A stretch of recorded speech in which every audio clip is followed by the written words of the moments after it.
Hey guys, magandang hapon and ayun, for today's video ay magpapashipping tayo papuntang Valenzuela City at Nueva Ecija. So itong Nueva Ecija kay kay Sir Roberto Marcelo ng New Zealand. Ayan, at kay Boss Bong Santiago, no?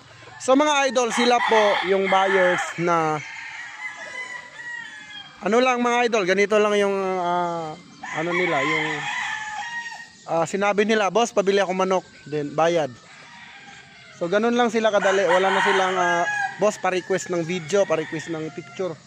So sila ganun lang kabilis makipag-usap. Boss, nakita ko yung vlog mo, actually Esculin yung kinuha ni Sir Bong, no? Sir Bong, shout out ng Valenzuela City. So, in-screenshot niya lang yung Esculin, then okay na.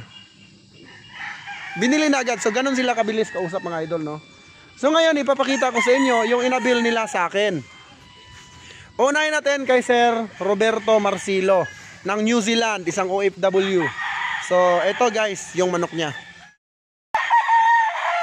So yan guys, ang kanyang Larry Romero sweater.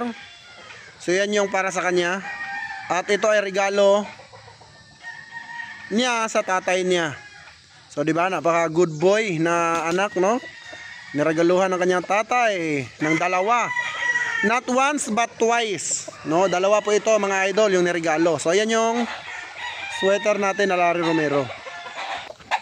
Then ito naman yung black gold ng 24 karat game farm. So yan yung niregalo niya sa kanyang ama. Actually excited nung kanyang ama, kaya bilang isang seller, nagbayad na siya ng payment, nagbayad na siya ng manok niya.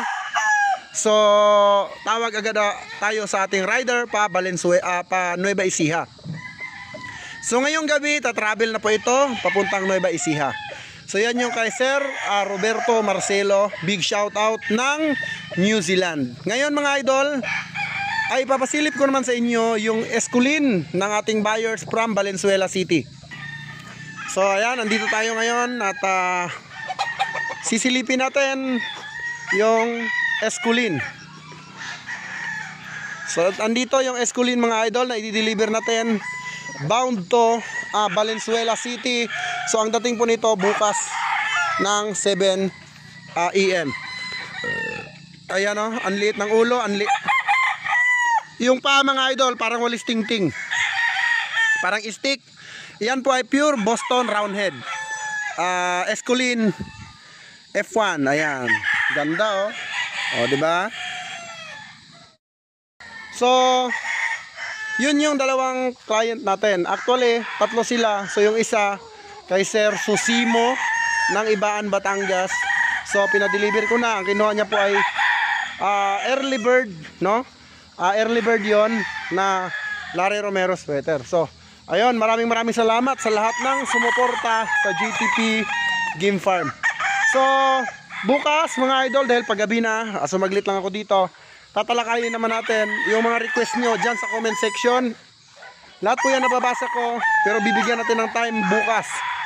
Okay? Kasi sobrang busy ko at nag-asikaso ko sa mga farm. So bukas na lang mga idol, bibigyan natin ng time yung mga request nyo. So yun lang.